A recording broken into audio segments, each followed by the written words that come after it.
लोकसभा चुनावों को लेकर राजस्थान में 25 लोकसभा सीटों पर 2 चरणों में मतदान संपन्न हो चुका है। यहाँ 19 अप्रैल को 12 सीटों पर जबकि 26 अप्रैल को 13 सीटों पर मतदान कराया गया। लेकिन इन दोनों ही चरणों में मतदान प्रतिशत 2019 के मुकाबले काफ़ी कम दर्ज किया गया। हालांकि यहाँ आपको बता दें कि राजस्थान में केवल 22 सीटों पर मतदान प्रतिशत घटा है, लेकिन 3 सीटों पर मतदान प्रतिशत में इजाफा दर्ज किया गया है। वोटिंग समाप्त होने के साथ ही राजनीतिक विशेषज्ञ उम्मीदवारों की जीत और हार को लेकर बहस कर रहे हैं। साथ ही जीत को लेकर दावे भी किए जा रहे हैं।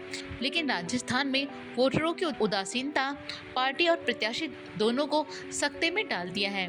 राजस्थान में 5% मतदान का ग्राफ गिरा है, जिससे भाजपा और कांग्रेस दोनों ही पार्टियों की चुनौती पड़ गई है।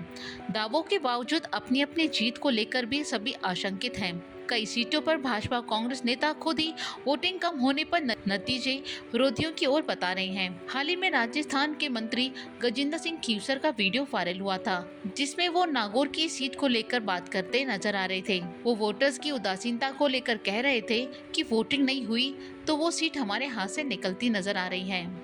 राजस्थान में 25 लोकसभा सीटों पर पिछले 2 बार के लोकसभा चुनाव में भाजपा ने अपना कब्जा जमाया था।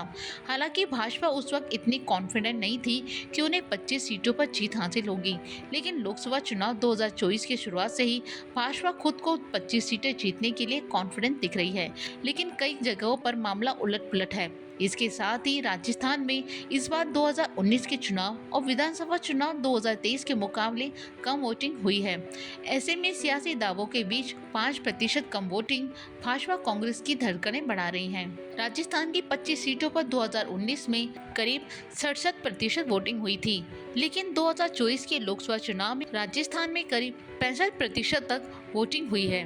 वहीं चौंकाने वाली बात यह है 2019 में केवल अजमेर सीट पर कम वोटिंग हुई थी, लेकिन इस बार 22 सीटों पर कम वोटिंग हुई है। वहीं बाड़मेर, बांसवाड़ा और कोटा सीट की बात करें तो यहाँ पर मतदान प्रतिशत बढ़ा है। हालांकि इसकी वजह भाजपा नहीं बल्कि यहाँ के भाजपा उम्मीदवार के सामने खड़े प्रतिद्वंदी हैं, जिनके चलते इन सीटों पर सियासी का पारा गर्मा गया है। अब देखने वाली बात होगी कि ये गिरता वोट प्रतिशत किस पार्टी के लिए फायदा रहता है और किसके लिए नहीं। लोकवार्ता न्यूज़, जयपुर।